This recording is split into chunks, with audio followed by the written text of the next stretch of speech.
So we're still on Beitsa Lamed Aleph Amid Beis. We finished the first sugya after the Mishnah of Bais Shi Male Peros. And now we're in the second sugya, which is Shmuel, who says something a bit similar, that what if you have food behind a door in an area which is locked up, and it's locked with a kind of a rope, which is either tied in a double knot of some sort or something which might create a problem to untie it. So there's the question, can you untie it? Can you just unthread it? Can you detach it completely?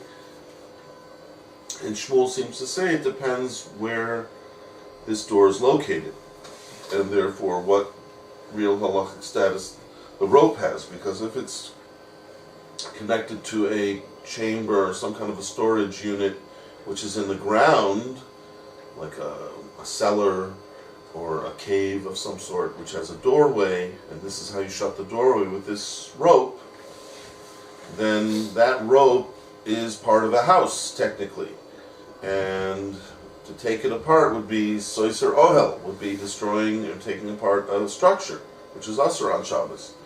So that's how he says it. If it's just untying it, he says that's mutter, which we still have to see the Rashi to explain why that's mutter. But the other aspects, taking it off the door but through unraveling it or just cutting it off, is asur, because that's just like adding to a structure is asur because it's building. Taking away from a structure that's connected to the ground is asur because it's destroying the building. It's soiser. So then he makes a distinction between that and another case where you have a door to, let's say, an aron or some kind of a closet, but it's not a closet that's part of the house. It's a portable closet of some sort or a chest, and to take the rope apart there would not constitute taking apart a house because it's not connected to the ground. So technically, to be considered boine or soiser, to be considered building or taking apart a structure, which is what's asur on Shabbos and Yom Tov, it has to be connected to the ground. So once it's not connected to the ground, it's just the door of an aron or the door of some other kind of a chest, then it becomes much more makel. Then we're allowed to be makel, because then to take apart or remove this rope that's keeping it shut would not be a real serious problem. That's what Shmuel seemed to say. So he said, on Shabbos and Yom Tov, we treat them the same. That's one thing he stressed. Whatever halacha you're going to say for Shabbos is going to be true for Yom Tov as well, in the eyes of Shmuel, which is going to be something Gemora is going to discuss. And we're going to try to bring proofs that that's not necessarily the halacha. But then he had another point of view, which was that it depends whether it's connected to the ground. Then he only allows you to untie it, but not to cut it off or whatever. It would be considered to be taking away from the building. But if it's part of a kli, if it's part of a vessel, like an aron or a closet of some sort that's not connected to the ground, then it's mutter to do all three. Okay, so are we ready to start the meisvei on that? Yep. Okay, good. Shabbatai, do you want to try that? Sure, if I can find it. Okay. Last word on the line, meisvei. Meisvei, so they're going to make a point to argue. Well, really to ask a question, which in our case usually means to ask a contradiction from somewhere else, which in our case isn't hard because Shmuel's and Amora, anything we find from the Tanoim is going to be considered to be some other literature on the subject. So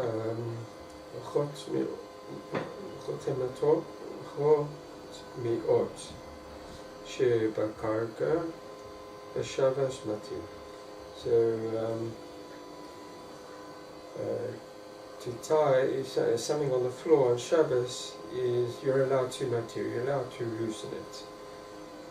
אבל לא מפקיע ולא חותך. You're not allowed to unravel it and you're not allowed to cut it. But you want to matir.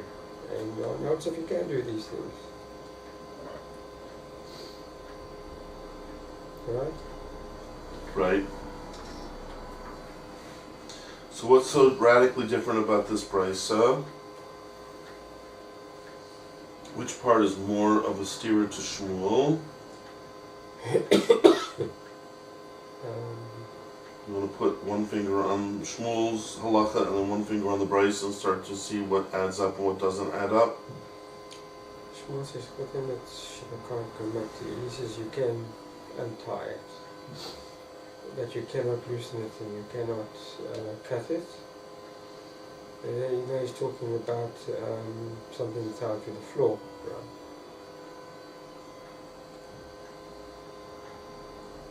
Which is both done on Shabbos and on Yom Tov. So what's he saying? And here,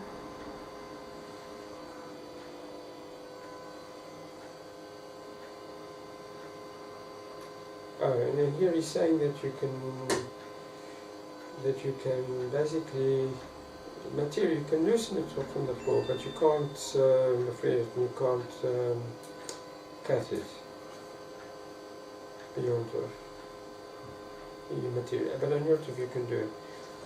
So one side is saying Achad Shabbat v'Achad Yom Tov, and here there's a difference between Shabbos and Yom Tov.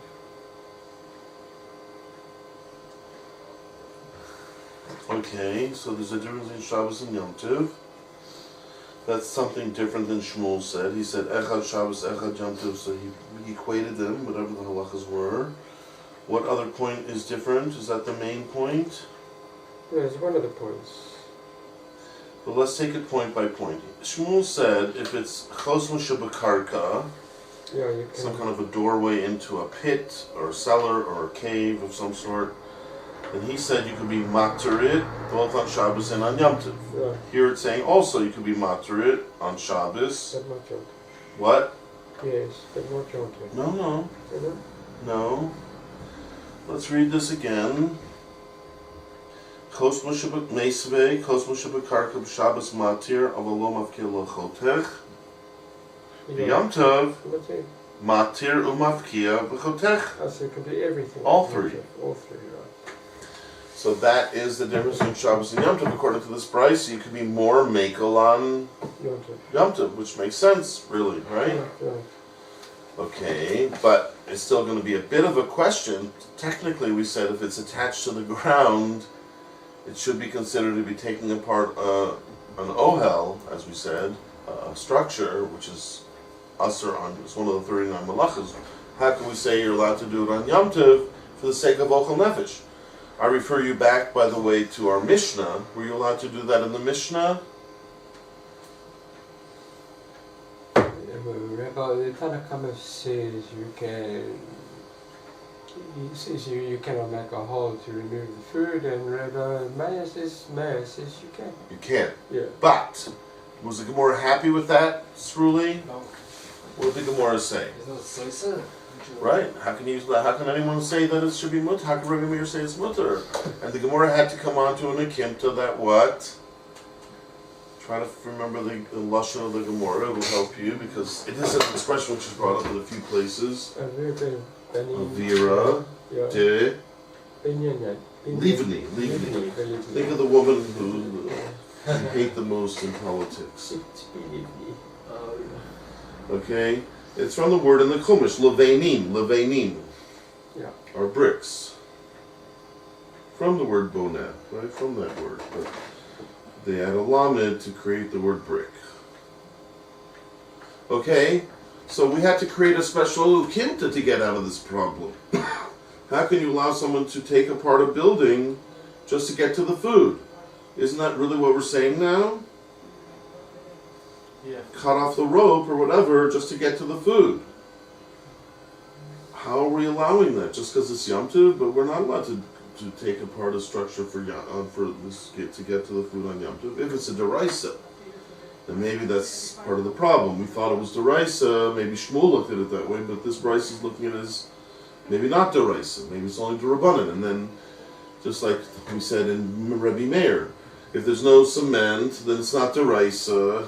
It's only midrabanan and isser of tiltul muksa of the bricks, where he let you do it for ochel nefesh.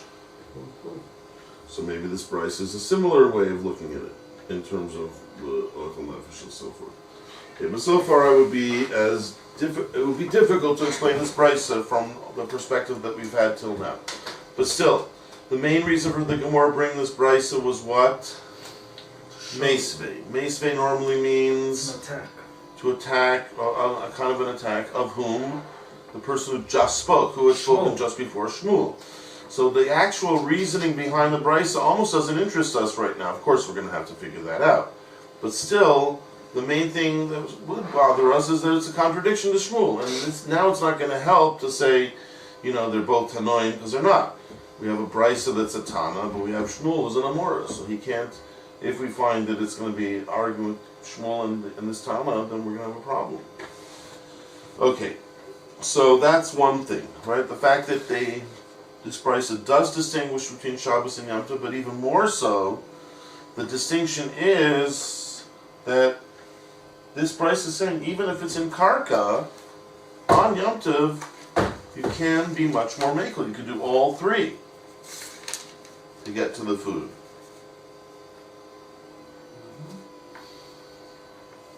So Karka you are allowed. No wait. That's what the Brisa says, right? We're going with the Meisvei. Chos Moshe Karka, so we're still dealing with Karka, till I see otherwise. We're saying dealing with Karka. On Shabbos, it's exactly like what Shmuel said. You can be mater, but you can't be mafkir or chotech. But on Yom Tov, this price is allowing you to be much more makel with Chos Moshe Karka mamish. How is that? But whatever, that's what the Bryce is saying, and it says you could do all three: mater, mafkir, chotech.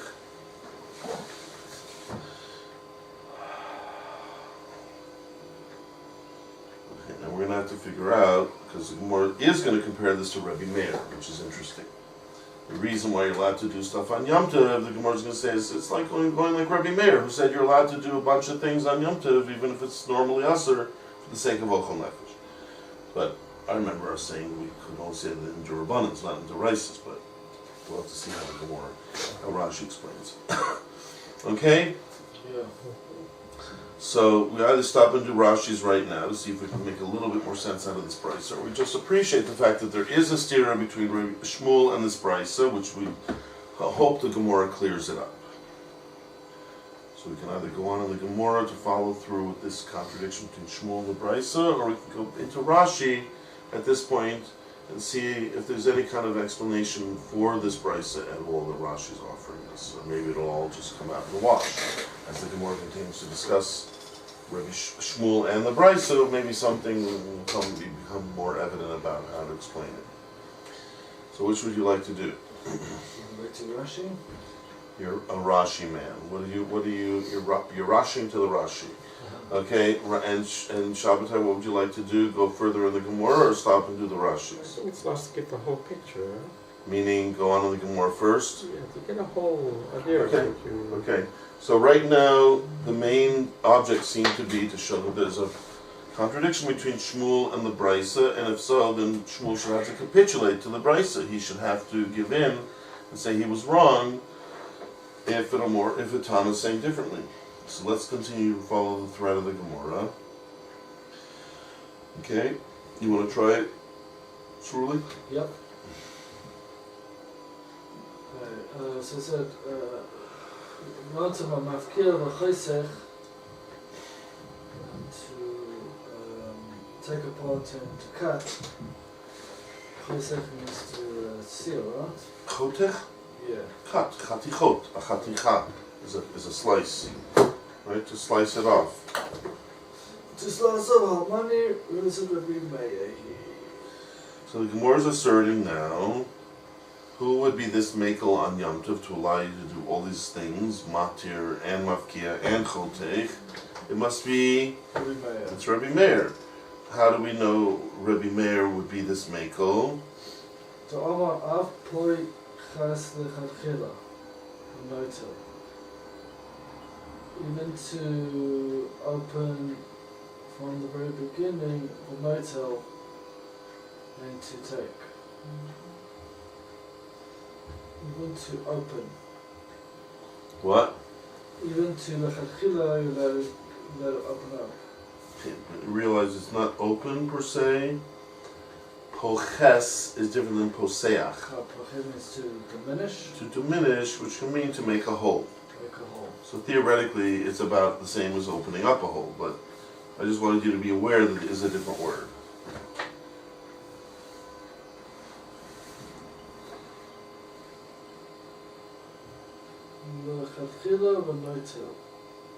That's what Rabbi Meir said in the Mishnah, right? We're just quoting what he said in the Mishnah. If you look back at the Mishnah in the middle of the page, the second opinion was Rabbi Meir's. He added to the Tanna Kama, who said you could take the fruit. He said, no, you could even make, as you said, a hole. Make an opening, which is what poches means, to diminish, but in this case it meant to make a hole. You don't just have to wait around and maybe the wind will blow the bricks away. You can actually remove the bricks yourself. Okay? So, we're saying that would match up very nicely with Rabbi Meir. With this opinion we saw before in the Beitsa that says you can even do all three activities to get this door open, to cut the rope and do all that kind of stuff. Right? We're saying that must be Rabbi Meir, who's very mekel on Yom Tov for the sake of Ochel Nefesh. But once we're remembering that, we also remember that what? Alei. Right? That what? They argue on him, right? They argue on him, and therefore there wouldn't be as mekel. So how that would be good? Because maybe Shmuel's going like them, and they're not being mekel. So he's also not being mekel on Yom Tov. Let's see what we make out of that.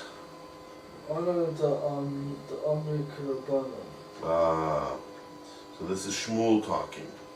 We say like the Rabbanan.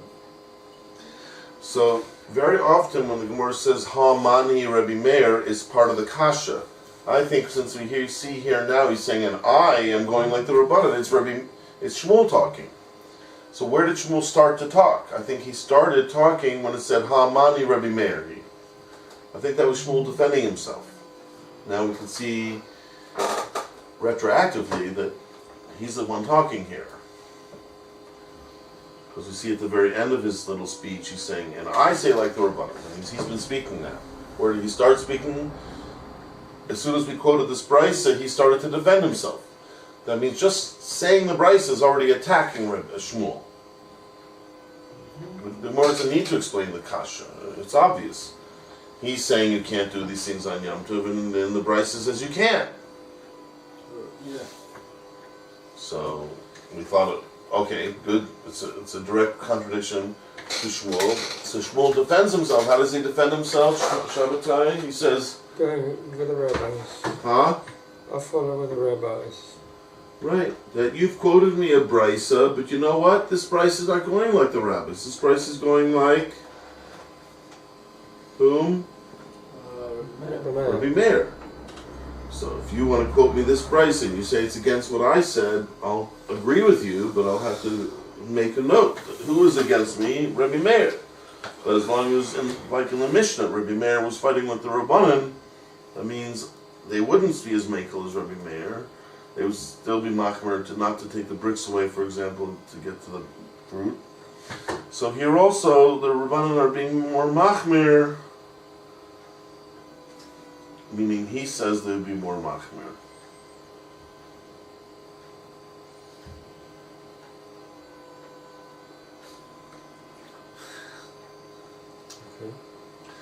Okay, so he has been defending himself, and it seems that he's done a good job defending himself. Okay, so the Beitsa was somewhat against him, but as long as he can say that it fits into our Mishnah, being that Rabbi Meir and the Tanna Kama argue in our Mishnah as well, then we'll have to postulate that the Tanna Kama in our Mishnah is really the Rabbanan, so therefore he's very proud to go like the Rabbanan. Right? They're the majority. And we're not bound to go like Rabbi Meir, who's the minority. We usually go like the majority, so that would be very good. The Gemora would be very accurate. Okay.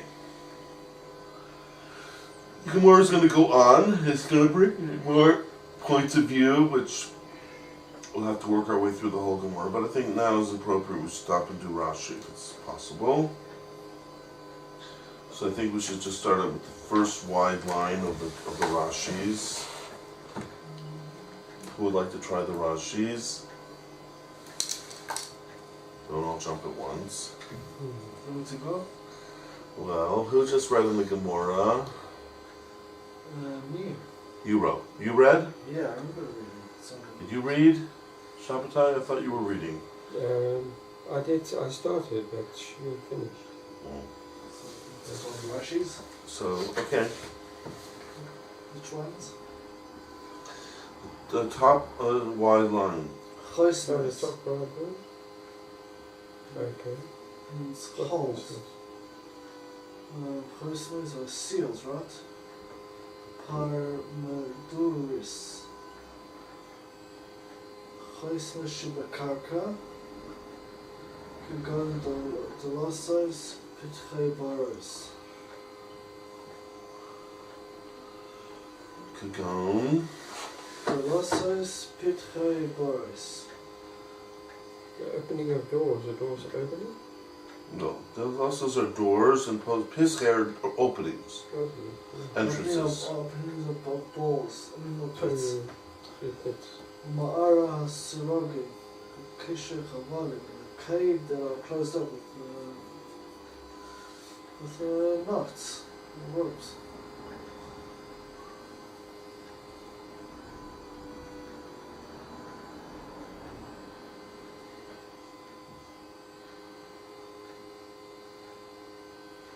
Kosher.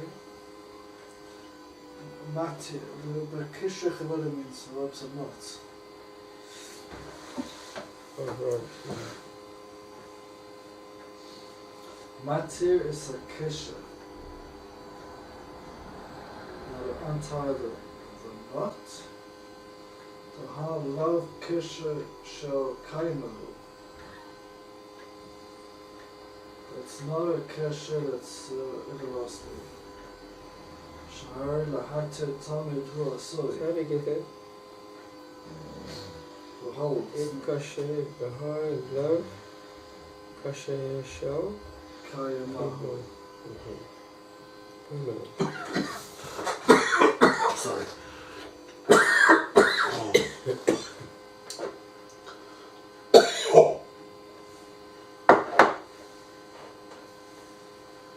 Shahar lahatir tamid hu asoi.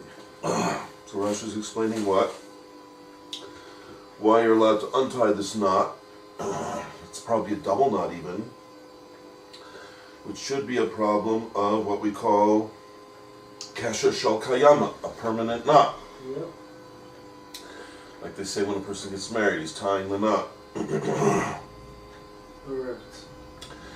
So why would he allow you to do that? Even on Shabbos, he's letting you untie this knot. So Rashi said, because it's not a kesher shel kayama. It looks like a permanent knot, but it's not. Why not?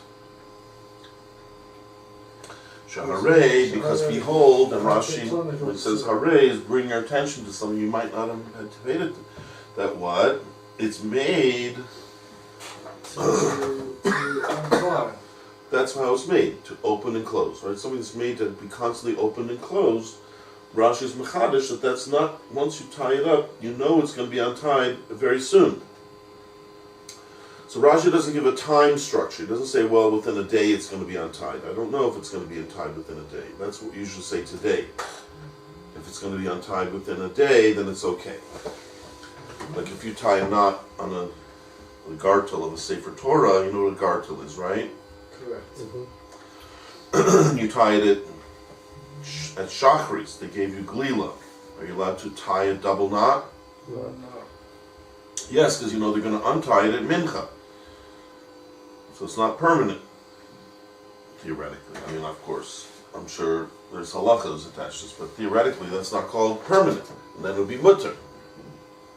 Whereas if you're at Mincha on Shabbos, and you tie it, then how long will it be there for? Till Monday. So it's like 2 days. That's a permanent knot. So Rashi here doesn't mention time factor, but he might mean that it's every day. It's just open and closing, open and closing. The staff of the house are going down there to get the wine, get to this, get to that. Kind of like our refrigerator. How often do you go in your refrigerator when you're home?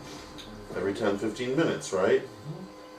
So it could be what they had in their day, because they didn't have refrigerators. They had these cool cellars and so forth, like these, what's called in Hebrew martef, a basement kind of thing, cool, nice, cool, and able to store things down there.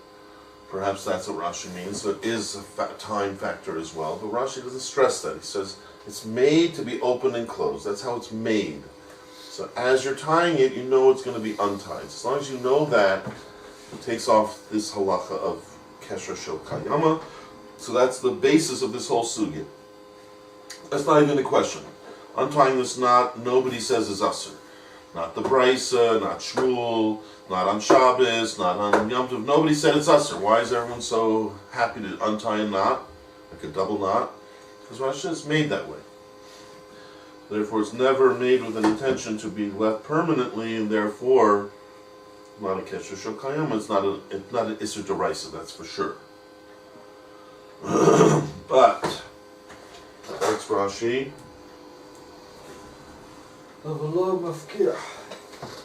You can't what? Untie it. Okay, Rashi says it's a little bit different. Listor. To destroy, right? To lesser. Yeah, to take apart. Also thickness. Right.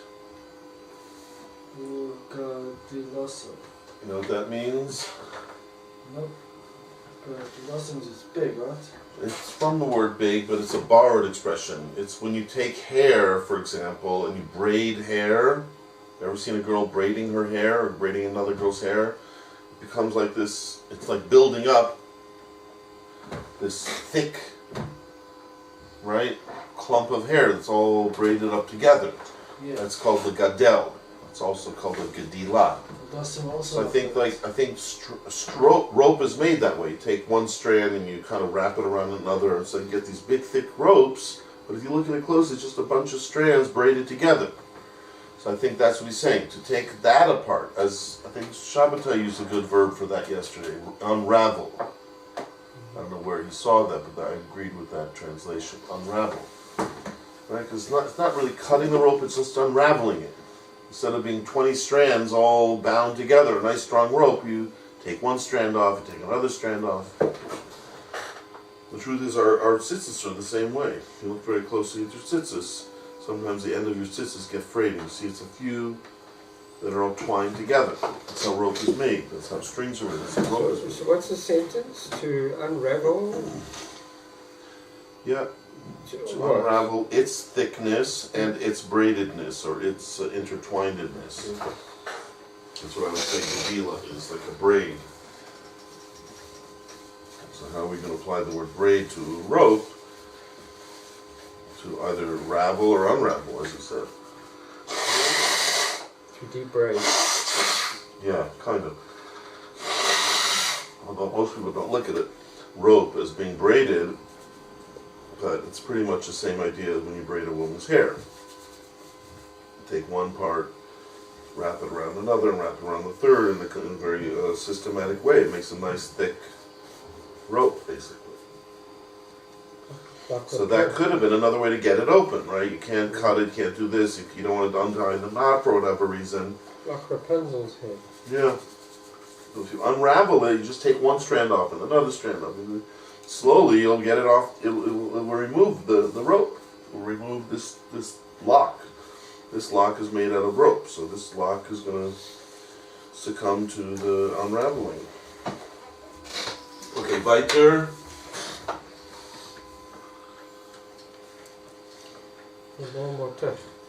Below chotech, right? So Shmuel said you can neither unravel the string, because that would be a problem of taking apart a structure. Below chotech, and don't even cut it off.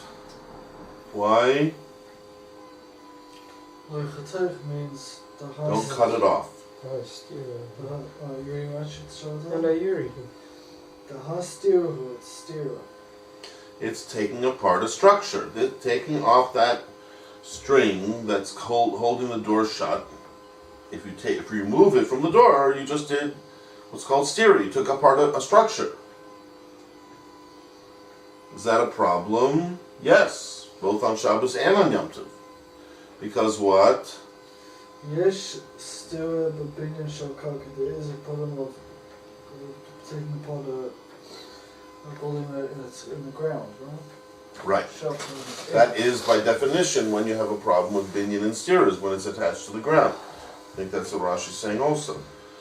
But as opposed to the other part of what Shmuel said, the other part of what Shmuel said was when you're dealing not with a chos moshe bekarka, but rather chos moshe be... What's the other thing Shmuel talked about that we're comparing now? Chos moshe... Go back to Shmuel. He talks about the carcass. Shabakalim. Shebekalim. So that's what Rashi's trying to draw the contrast. When it's chos moshe bekarka, then it's a problem, because anything connected to the land is called a binyan. And taking that apart is going to be a problem of taking apart a structure. But as opposed to kalim, then it's the whole thing changes. That whole scheme changes when you're talking about taking off something that's attached to a kli. Okay? Yep. Let's go with the next Rashi then. Is there another Rashi on this? Yeah. Shakelim. Shakalim.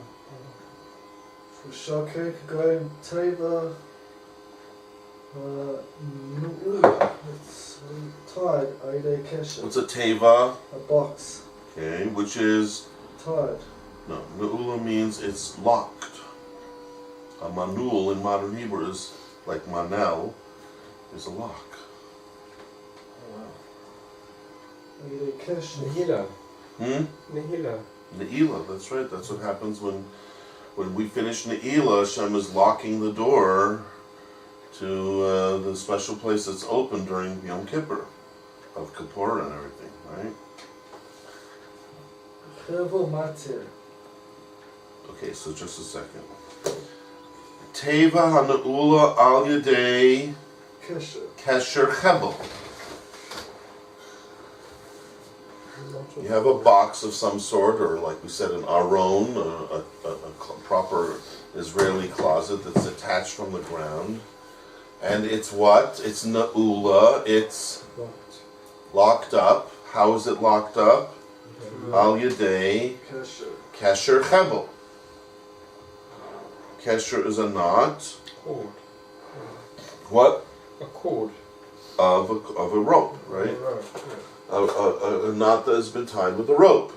So this is what we were talking about before. But just now Rosh is mentioning it again because he's trying to give you the image again, but this time instead of being in a door that's attached to the ground, it's a door that's attached to a kli, which could be a teva, a big chest, or a big aron, or whatever, right?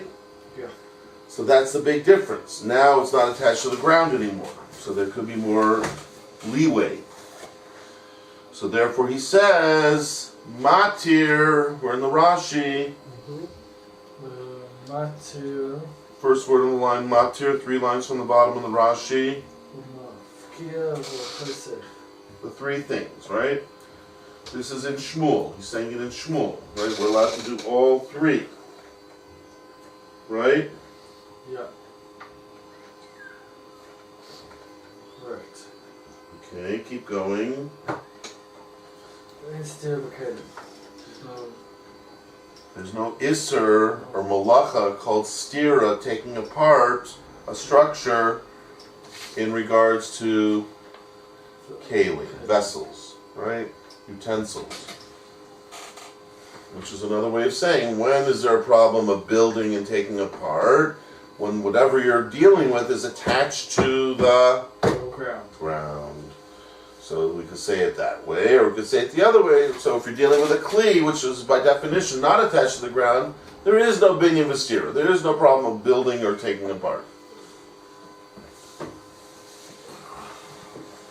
Now the truth is not so simple. Because for example, the last little thing you do to make a kli is called makeh b'patish. Right? Because that's what they used to do. They used to bang, and then sometimes they bang something else as they're getting stuff finished. They're finishing a product, right? Or sometimes they make these shirts, right, with a string across here,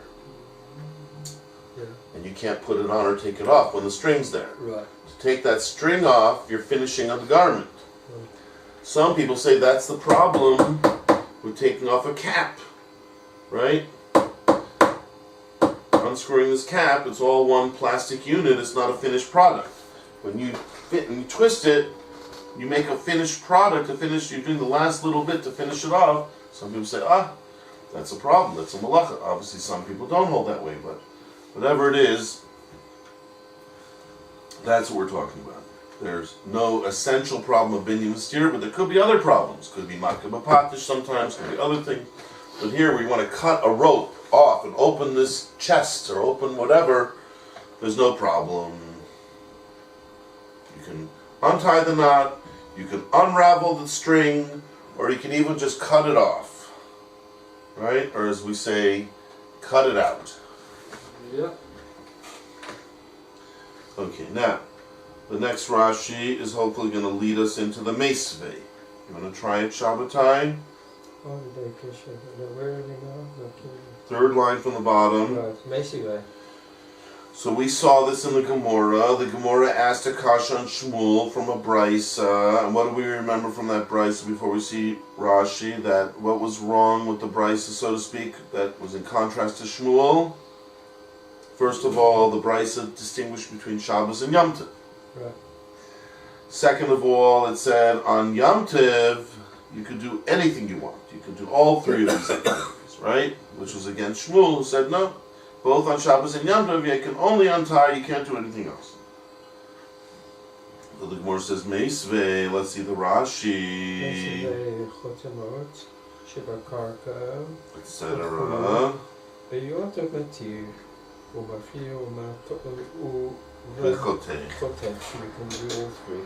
So in regards to Chos Moshe Bakarka, we're not even talking about the other kind. The Beitsa said you could what? True, on Shabbos you are restricted to only one thing, to untying it. But on Yom Tov you can do all three. Let's see the Rashi. Mitzvah chois Moshe b'karka, v'lantzov matzu, mafkir v'choisech. When seals are in the ground, you're not to be allowed to untie the ropes, mafkir v'choisech. And even unravel the strings, or even just cut them off.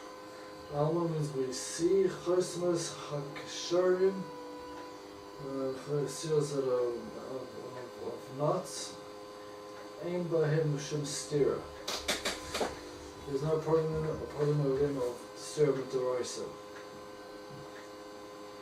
Okay, meaning even though we're talking about the ground, we're not talking about the ground, it should have been a problem. Rashi says, we see from this Beitsa that what? Shabbos.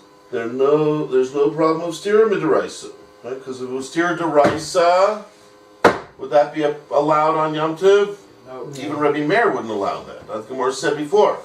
Why does he let you take apart the wall? Because it's not cemented. But if it was a proper structure, he wouldn't allow. Here, where the rope is part of the proper structure of this thing that's connected to the ground, he shouldn't allow it. Even if it's going like Rebbe Meir. To say, really, unraveling these things and whatever is not a problem of stira doraisa. And therefore it's only what? B'Shabbos even, it's only what? It's only asur midrabanan, right? For some reason, maybe because you're actually destroying with no possibility of rebuilding, right? There's a rule on Shabbos, what do we say? Kol hamakalkalim Peturim. You ever hear that phrase? Anytime you destroy something and you're doing a non-constructive act on Shabbos, then you're patur. Why? What's the idea? Sruli? Because where do we learn out all the malachas? In the Mishkan. And everything they did for the Mishkan was what? Constructive or destructive? Constructive. So that becomes part of the definition of a malacha. Yeah. Right? You have to do something constructive. If what you end up doing It's destructive. is destructive, it's not a malacha. That's where we get this phrase called hamakalkalim peturim. Anytime you do something that's called a kilkul, it's what? Pater. But usually on Shabbos, what's the rule? If somebody says something's pater, they mean it's pater from... Pater from...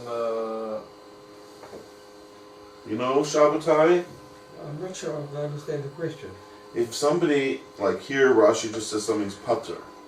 I know it said it's actually pater. But what I said to you before, kol makalkal peturim. When I say pater, if I tell you something's pater on Shabbos, Yeah. what is that implying? Chayev. No, that would be mutter. Oh, sorry, mutter. Pater from Nezek, right? No, pater from what if a person does a malach on Shabbos and we say chayev, for example, the opposite of pater. Right. What does that mean? Chayev what? Chayev Misa. Misa. If there's warning, chayev misa. Yeah. If there's no warning, Fabonis. then he could be chayev kares. Okay, but normally we assume a guy does things with shogeg. So most of the time when we say chayev, what we mean is Chayev Misa. no. That's if it's mezid. If it's shogeg, he's never going to get misa. You don't get misa for shogeg. Chayev Kares. No, kares is also mezid. The difference between Chiyav Misa and Kares is that if there are witnesses and they warned you properly, it could be Chiyav Misa in Beitsa. But if there's no warning, even if there are witnesses, or let's say you were just doing it by yourself, but you knew that it was Usr, that's called Mezid, then there's Kares. Yep. But if it's not Mezid, if it's Shogeg, you know what Shogeg means? He Unintentional. knew it was Shabbos, Unintentional. but he forgot that this was Usr, or he never maybe knew that it was Usr, right? A lot of people do borer. I wanted this in my food. They're taking it out of their food, something they don't like. They just did borer. Either they never knew the halachas of borer, which is common. We don't know a lot of the halachas, unfortunately. Or he knew and he forgot. For that one moment, he forgot, and he went and did it anyways. Or, like in the middle of the night, when you get up to go to the bathroom, often happens, you're not even thinking it's Shabbos.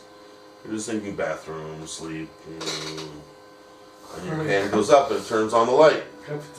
Okay, so you weren't intending to be Michal Shabbos, Chas v'Shalom. You didn't even remember it was Shabbos. That's another way of shogeg.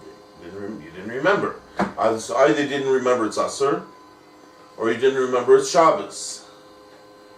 Either of those are considered shogeg. And what happens to a person who did a malacha like that? Chatos. So that's usually how it's interpreted. If you say chayiv, you do this, chayiv, usually interpreted as chayiv chatos. Then, therefore, when we say pater, but it could be the others. If you did a b'mezid, it means chayiv kores maybe, or chayiv misa. Well, since most people don't do things like that, then we talk about chayiv chatos. But pater would therefore mean the opposite. If we normally mean chayiv chatos, pater would mean pater. No, pater from what we just said. Curse. Yeah. Just said chayiv means Chayev chayiv chatos. You're not So if I say he's pater, I mean he's pater from chatos. That's right, exactly. So again, you have to be consistent. If you're talking about a guy who's doing b'mezid, everything will be focused on kares or misa. Chayiv would mean chayiv kares or chayiv misa. Pater would mean pater from kares or misa. But since we're normally talking about guys who were shogeg, they didn't remember the Shabbos, they didn't remember it's Asr, then chayiv and pater means chatos. Chayiv would mean chayiv chatos, pater would mean pater from chatos. But the implication is, yes, you don't have to bring a chatos, okay, but you did do something that's Asr. It's still Asr. So normally say pater means pater abal Asr. Right? Once you say something's pater, it's important to know that it's pater, but it's also usually still Asr. So Rashi is saying over here, b'Shabbos midrabanan hu da Asr. Here, by taking the cutting the rope off this door that's storing food, what did I do? Yes, I destroyed a building, a structure, because this rope is attached to a door, which is attached to the ground, so it should be considered, I removed it from the ground, I was considered to be destroying a building of some sort. But Rashi said it's not Chayev D'Oraisa. Why? Because what did I really do? By cutting off that rope, did I help the building? Did I destroy the building? I destroyed it. Even though there is such a malacha as Soiser, destroying a building is a malacha. So when is it a malacha though? It has to be like the Mishkan. When did they do it in the Mishkan? They took apart the Mishkan in order to build it up again. So it was always a constructive purpose ultimately, not just destruction. So therefore, if you look in all the 39 malachas, it's always writing is a malacha, but erasing is a malacha? Yes, it is one of the 39. Go review it. Ayin Gimel Amud Aleph, the Mishnah Ayin Gimel Amud Aleph. Open up any Masechah Shabbos. Ayin Gimel, which is the second Mishnah in the 7th Perek. If you want to look it up in the Mishnayos instead of the Gemora. 7th Perek, which makes sense, it's the 7th day. Second Mishnah. Okay. It's called Klal Gadol. That's also the name of the Perek, Perek Klal Gadol. But it's the second Mishnah, which also says Klal Gadol. What does it say? Klal Gadol, that there are 39 malachas on Shabbos. Really, it says 40 minus 1. And then it goes through the whole list. Kedai to go through that list. Okay? There's also a book that discusses all of them. It's good to be a little bit familiar with each one. So racing is a malacha, called mochik. But when is it a malacha? When it's constructive. How can it be constructive to erase a letter? If it's almanas, to write another letter. Right? Like when you make a mistake. When you erase, you wrote the wrong letter, you're erasing it in order to rewrite it in the right way. Right? Yeah. So that's erasing now is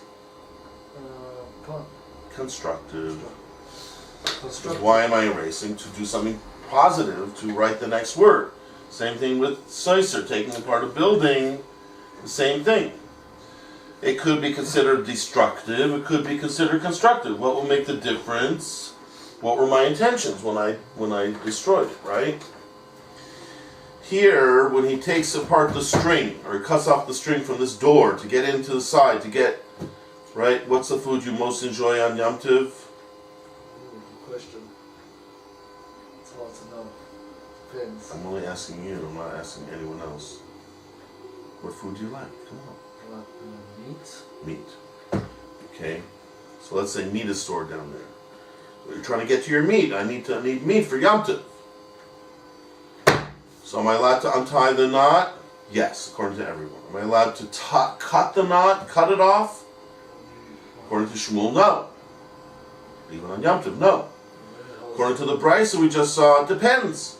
On Shabbos, no. But on Yom Tov, yes. Says Rashi, how could you do that? It's like taking apart the wall. We said before, you can't do that unless it's, what? No cement, which meant it's not D'Oraisa anymore, taking apart a building. So over here is cutting off this rope, taking apart a building? Yes. So why is it not D'Oraisa? Because his intention is not to rebuild it. That's not his intention. Maybe he will do that later, but that wasn't his intention. It's not like when I erase a word right away, I want to rewrite it, because the only reason I erased it was to rewrite it, to do a creative act. But here, when I cut off that rope, is it like because I really want to make a better knot or a better rope or a better doorway? No, I want to really destroy it with no creative thing, really, if you look at it that way. And my only intention is to get to the food. So therefore, it's not D'Oraisa. It's really a destructive act, but still, it's aser midorabanan, because. Right? We said kol mekalkalin, anytime you destroy something on Shabbos, which means you didn't do it for the creative, you didn't erase in order to write another letter. Right? So you know how many malachas there are like that? tearing a garment, also. Okay, so Baba Kama, like What? burning ashes, or Burning ashes, where did you get that? from the Ketosis and Baba Kama? Tosfos? Where? Chol Makalkalim, right? You remember such a thing? So it's in Baba Kama and It might be. It's a phrase that's used from time to time, but it's mostly in Shabbos, because that's where the whole one thing is. creates a wound or destroy. That's a bit different. We're talking about Shabbos. I'm talking about Hilchos Shabbos right now. This is all regarding Shabbos, which is what we're talking about here, Shabbos and Yom Tov. Whether something's a malacha, deraisa, or it's asur midrabanan. So Shmuel, for example, said it's asur to do because obviously he holds it is a problem, right? It is asur midrabanan, but it's a problem. Yeah. This is going to turn out to be asur midrabanan, but what? According to Rebbe Meir, he already made a stand that what? Even if something's asur midrabanan, he'll allow you to do it on Yom Tov to be able to eat, to be able to get to the food, just like he let you take apart a wall that wasn't cemented. Muksa, but for the sake of Ochel Nefesh, we said it's mutter. But the Tana Kama who said you can't, obviously disagrees with him. And we're saying now the Tana Kama is more than just the Tana Kama, it's the Rabbanan. As often we say, we first call it a Tana Kama as if it's one man against Rebbe Meir, but really it's not true. Tana Kama really is a camouflage for what?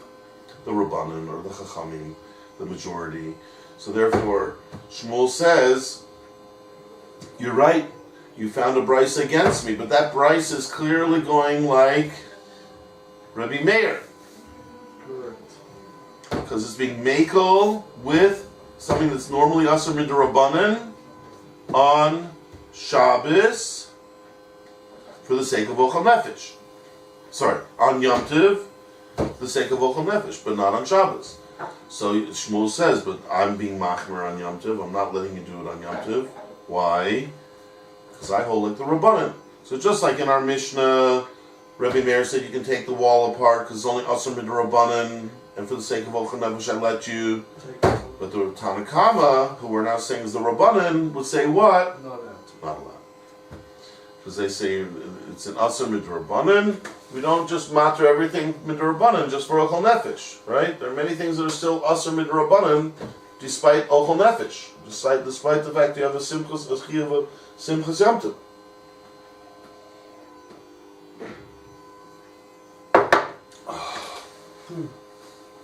Okay.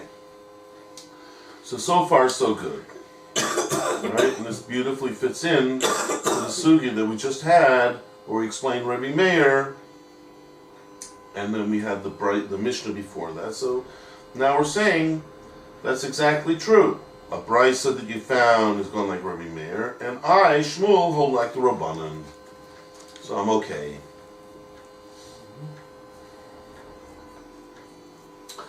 Now the Gemora says, now we're back. There's no more Rashi, by the way, so we're on our own a little bit, unless it's on the next page. Anything on the next page? No. Between here and the end of the page, no Rashi. We're on our own. A little scary, but hopefully we'll make it. This is an interesting sugya over here. Yeah. The truth is they're all interesting, just we don't always appreciate it. Okay. Says the Gemora, where everyone know where we are? What's the next word? Pligi? Pligi, right? The pligi. Okay. See it? Sruli? Sure. So the rabbis argue against him. So this is Shmuel talking. Pligi Rabbanan alei, which means what? The rabbis argue against Shmuel. Him. Yeah. Him. No. Him means Rebbe Meir. Oh. Shmuel is talking. He's defending himself. You know why I'm okay, says Shmuel? Because when you bring me a brisa, you didn't realize it's going like Rebbe Meir. But the Rabbanan argue with him, with Rebbe Meir.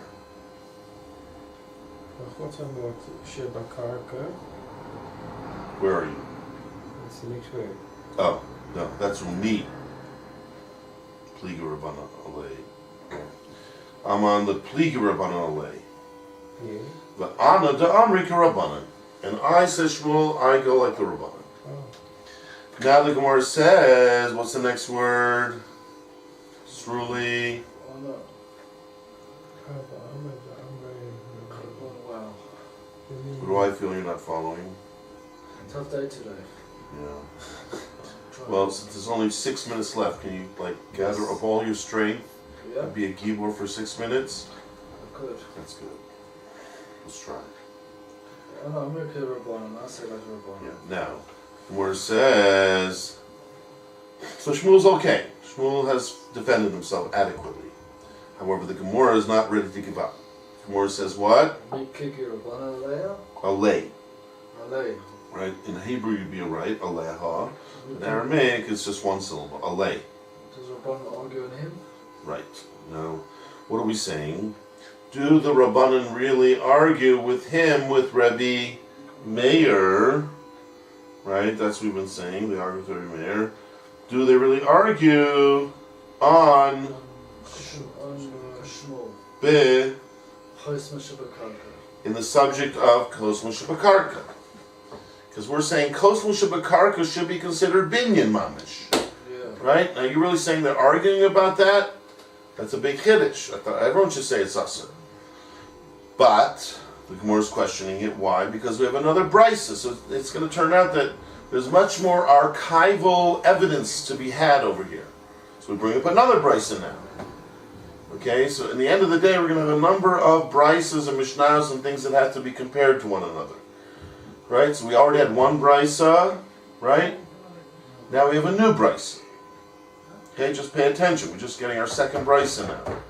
In addition to the Mishnah, where we saw Rabbi Meir and the Rabbanan, regarding a wall. Now we have two We're going to have our second Beitsa now in the subject of Kos Mushabakarka. I'll tell you that's in the second Beitsa. Chamim Modim. Moedim, Chamim agree. Moedim Chamim Rabbi Meir. Correct. Chamim agree to Rabbi Meir. Now, what do you think that means? Agree with Rabbi Meir when he says something's mutar, or agree with Rabbi Meir when he says something's asur? Awesome. Well, remember, till now Rabbi Meir has been what? Matir. Has been mekel on Yom Tov. Yeah. So if they're saying that the Chachamim are being moded to him, it sounds like they're being moded about something being mutar. Maybe. That's my hunch. Let's see. And we're talking in this Beitsa specifically about Chos Meshabakarka. Kos Mushabakarka, which is what we needed. We need a Beitsa speaking about Kos Mushabakarka, and we're trying to say, you see here, that they don't argue. Everyone agrees how to approach it. Because it says over here that everybody agrees what? Shabbos no Matir. That on Shabbos we let the guy what? Untie the knots that are there. As Rashi said before, because we don't consider them to be shal kayama. Why? Because they're made to be open and closed all the time, tied and untied, so that's okay. Aval, says the Beitsa,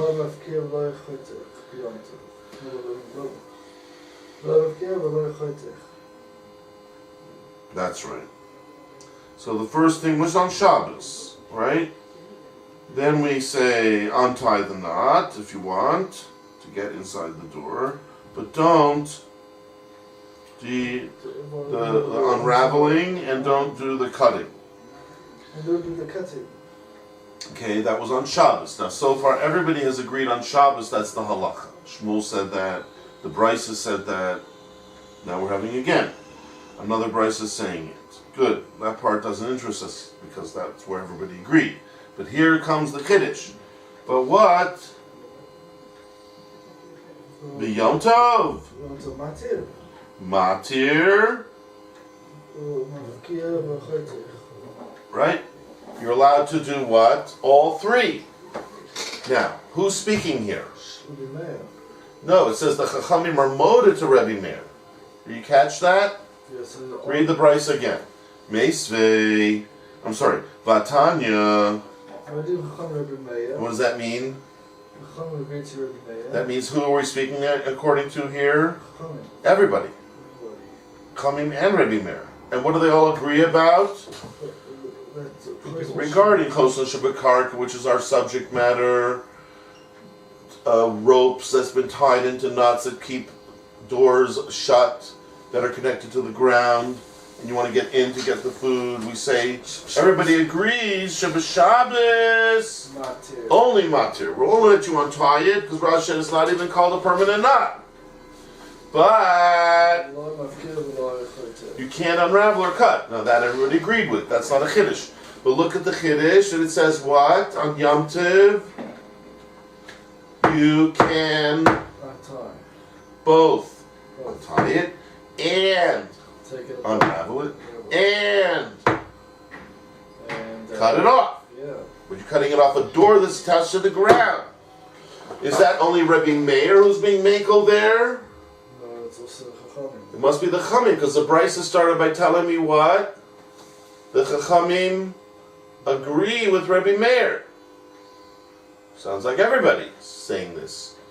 So that's what the Gemora said. What? You're trying to tell me they argue? They don't argue. Look, here it says clearly they all agree. So if everybody agrees that you're what? Allowed to be makel on Yom Tov, and not only untie the knot, but even unravel it or cut it off the door, then who has to now eat humble pie? Who is being shown to be wrong, perhaps? Tanakama. No? No, because that was talking about a wall and muksa. Maybe that's different. That's a good point. Perhaps that's different. And the Mishnah was talking about a whole different subject. It wasn't talking about chosla shabakarka. Oh, specifically. So we thought they're all the same. You're right. And when any Isser D'Rabbanan can be brought into the discussion, but maybe not. Maybe that will change. But that's a good point. I like the way your mind is thinking. So we'll have to go back to the Mishnah now and re-examine that premise, because then why are the Chachamim arguing with Rabbi Meir in the Mishnah? But who was it we were originally trying to defend over here? Rabbi Meir. No. Because here. Let's go through the Gemora again. In this part of the Gemora, who started the ball rolling? Shmuel. And when he finished saying what he said, what did we bring up against him? The first Meisvei, the first Beitsa. First Beitsa. Where in that Beitsa we saw what? That he was right, that you can be matir the knot on Shabbos, and you can't be mafkir, you can't be chotech. But he said you can't do it either on Yom Tov, but we found a Beitsa that said you could do all these three things on Yom Tov. So what did he say to defend himself? That Beitsa is going like Rabbi Meir, who's Meiko, and lets you cut the rope off the door. But the Chachamim, just like in the Mishnah, they argued, said you can't take apart that wall, even though there's no cement. But there is a problem with D'Rabbanan of Muksa. They wouldn't let you do it on Shabbos. On Yom Tov, our Mishnah. Well, this Mishnah, it's all Yom Tov, right? On Yom Tov. Well, I hope between now and Sunday you get it clear. Go over it many times. Okay, the Mishnah is Yom Tov. This is Maseches Yom Tov, right? And our Mishnah says you can or can't take apart that wall on Yom Tov. We're talking about Yom Tov. And the Chachamim will say you can't. The way the Gemora explained it before is because they don't let you do an Isser D'Rabbanan of Muksa to take down that wall on Yom Tov, even though there's Ochel Nefesh. It's not a blank check Ochel Nefesh. You can't just do whatever you want. Even if it's only Asr Midrabbanan, sometimes that Isser is more important than Ochel Nefesh. Right? Some people would say, right? Like at the beginning of the Masechta, we said, Beitsa Shnol B'Yom Tov is Asr to eat, according to Beis Hillel, on Yom Tov. I Ochel Nefesh. And you know what Rav Nachman said to explain that? You know why it's Asr? Muktzah. That egg is Muktzah, actually no lad. Right? And even though we knocked him down, but we accepted his idea, it could be this Asr to eat eggs that are Muktzah. Saying over here, everyone says you can break a D'Rabbanan for Ochel Nefesh. No, you see, like the Chachamim say, some D'Rabbanans are very chashuv. You can't eat an egg that's nolda b'Yom Tov if it's muksa. You can't take apart a wall according to the Rabbanan because it's muksa. But for some reason, right? So according to Shmuel, he said that you also can't cut the rope off the doorway. just to get inside the closet and get your food. Yeah. So that was fine. Shmuel defended himself. Defamation of you. Okay, but it's all within one little context, okay? We're talking about a door that's connected to the ground. That's right. You have to have some kind of a picture of it in your mind. I have somewhere I'm storing my food in the ground, either a cave or a pit, and I have a door covering it, and the door is held closed by a rope. I want to know: can you undo the knot? Yes. Can I cut the rope off? That's a shayla, right? Shmuel says you can't do it on Shabbos, and everybody agrees to that. But he says you also can't do it on Yom Tov. And now we found two brises that said you could do it.